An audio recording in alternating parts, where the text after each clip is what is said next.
বলো গো জননী, কি জন্য ডেকেছ মোরে, আর কি আদেশ পালন করতে হবে মোরে মাগো? তবে যে আমি মত্ত ধামে বিপদে পড়েছি কাল। বেশ খুলে বলো মাগো, এই মত্ত ধামে এসে এমন কি বিপদে পড়েছেন মাগো?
বেশ খুলে বলো, জড়োত্তর মুনির সঙ্গে বিবাহের পর কোথায় গিয়েছিলে আর কি হয়েছিল মাগো?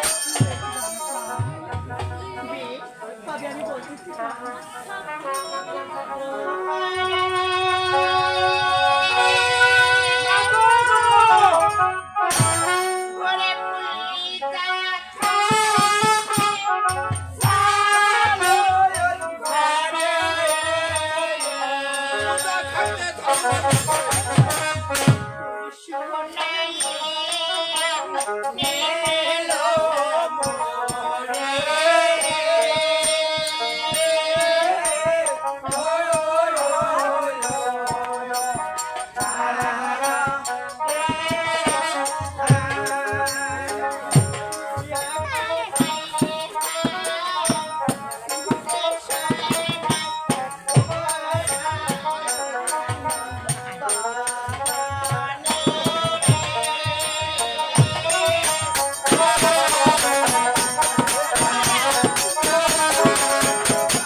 সেখানে কি হয়েছিল?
অভিশাপ করেছিলাম।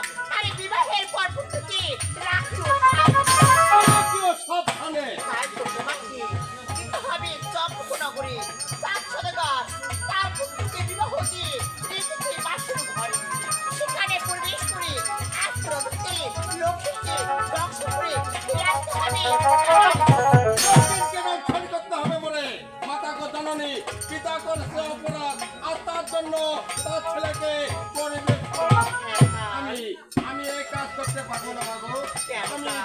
অপরাধে আমি পারব না তার পুত্রকে ধ্বংস।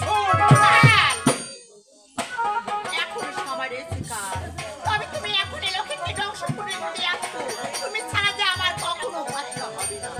ওগো দেবী, আমি যে এই কাজ করতে পারবো না, আমি পিতার অপরাধে তার পুত্রকে পারবো না ধ্বংস করতে। পারবে না কাল, না পারবে না কাল, না। পারবে না না। কাল, পারবে না কাল। বেশ বেশ উত্তম কাল, তবে আমি নিজেই চলাম সে লোককে দংশন করিতে, ফিরে এসে নাকুল করবো আমি বিনা।